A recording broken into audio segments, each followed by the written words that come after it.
I have viewed the NAACP with respect and admiration for my entire adult life. And so it's a great honor for me to be recognized this evening with the President's Award. And Clarence, it's special too, to receive this award from you, a friend and president to president. You know, one of the things, I'm sure you've won many awards in your life, and I don't know if you can, how much you differentiate between the awards, but why is this award unique to you? Yeah, I do differentiate among awards. And I will say this award, to me, maybe means a little different thing than it means to you, because the recognition is for the work that I've done on behalf of African American students, faculty, and staff at the University of Arizona. But I've spent a lifetime committed to this cause, as has my wife.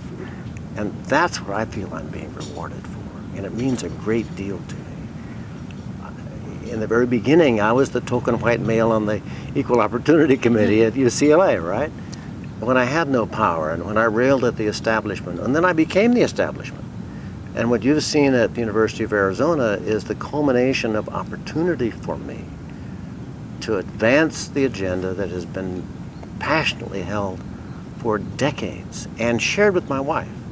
With my family life and with my professional life, we have just been determined to take some of the obstacles away from people who are disadvantaged for whatever reason, or race or religion or sexual orientation or disability.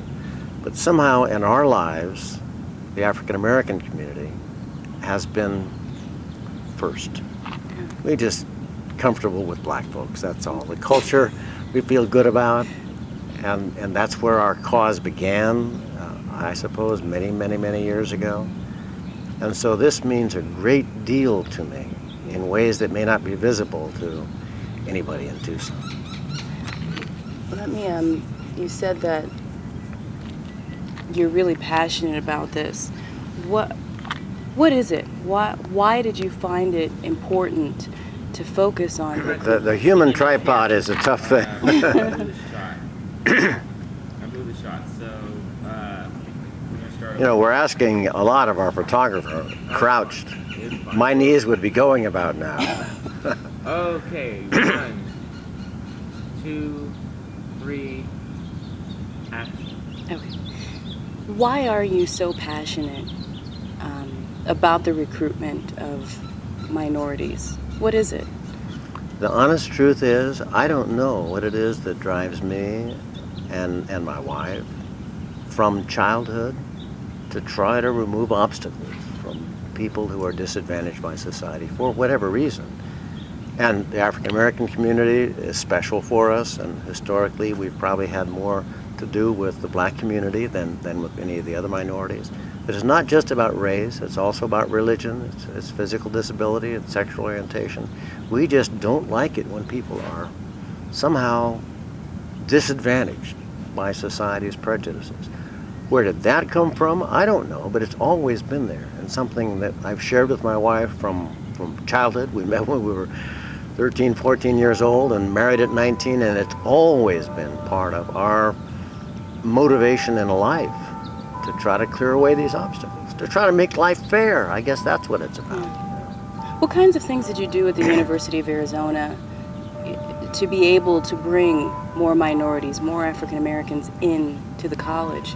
First thing I need to say is that this university is naturally, culturally comfortable with diversity. Not every university is.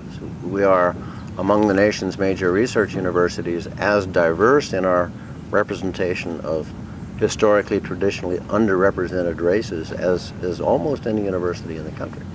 So it's a good place for a guy like me to try to push the envelope a little bit. And it's been possible here. I've struggled with this challenge everywhere I have been throughout my life. And it's been more receptive as an environment here than any other university in which I've tried to work. Because there are lots of people here who feel the same way I do.